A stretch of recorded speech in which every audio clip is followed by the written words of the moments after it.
홍익표 대표님 같이 지금 계속해서 관세 타결 소식 저희가 전해드리고 있는데 어떻게 보십니까? 네, 지금 뭐 부총리도 얘기한 것처럼 전반적으로 저는 평균 이상의 합의는 했다고 생각을 합니다. 네네.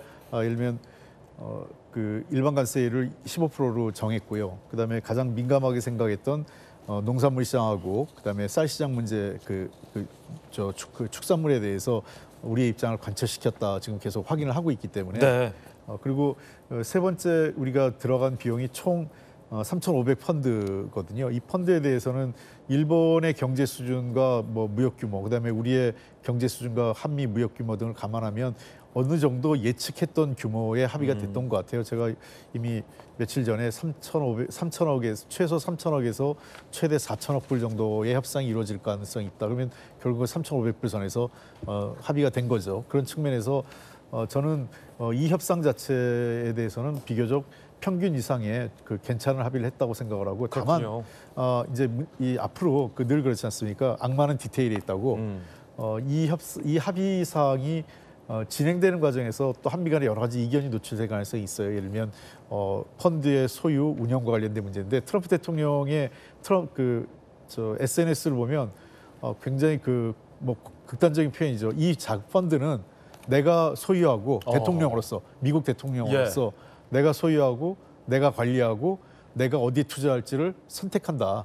그러니까 이게 전적으로 자기 권한이라고 얘기를 하고 있기 때문에 물론 이제 트럼프 대통령 특유의 이제 과시인데요.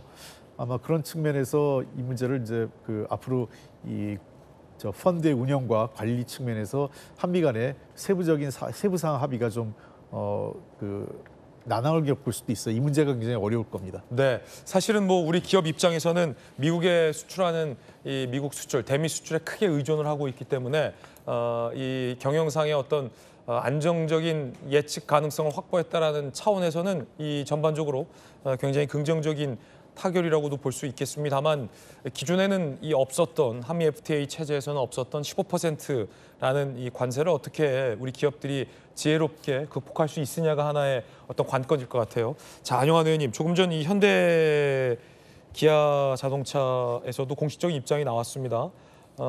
대미 관세 문제를 해결을 위해 온 힘을 다해준 정부 부처 국회의 노력에 감사하다. 관세 영향을 최소화하기 위해서 다각적 방안을 추진하겠다.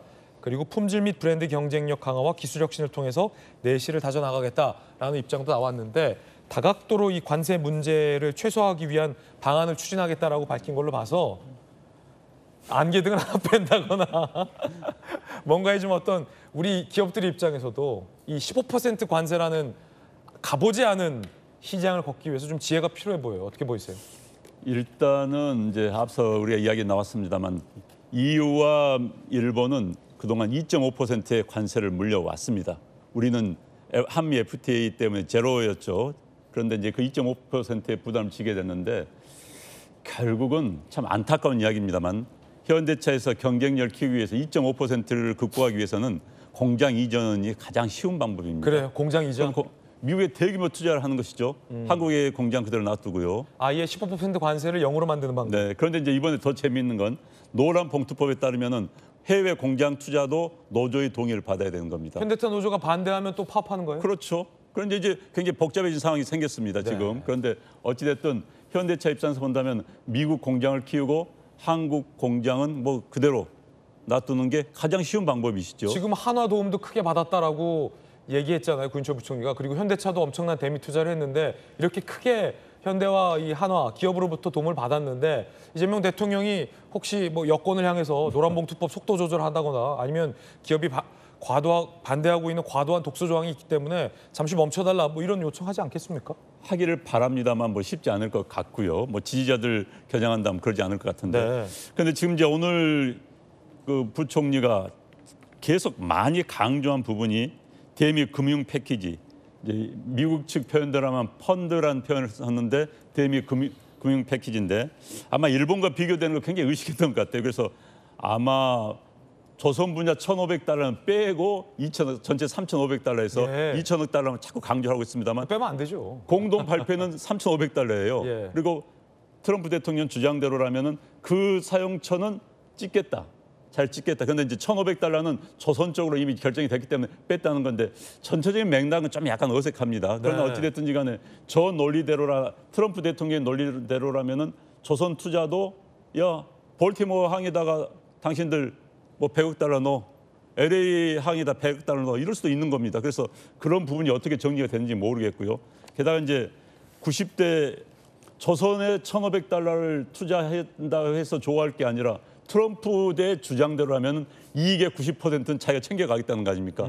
우리가 투자를 해가지고 조선 산업 투자해서 많은 이익을 번다 하더라도 90%는 미국에서 가져가겠다는 거 아니에요? 그래서 지금 굉장히 좀 애매모호한 부분들이 있습니다. 지금 물론 우리는 이제 조선로봇 노비 평가에서 그걸 지렛대 삼아서 그건 1,500달러를 빼냈다. 그러므로 전체 3,500달러 가운데서 2,000달러이다. 이것은 일본 대비 36%이므로 뭐 일본의 국력과 경제력을 비교하면 비슷하다라고 이야기하는데 그 부분이 약간 애매한 부분이 있다는 걸 제가 말씀드리고 싶고요. 네. 그러나 어찌됐든지 간에 현재 발표된 대로 농업 분야, 농산 분야에 대해서는 뭐 문제가 없었다라고 한다면 참 다행입니다.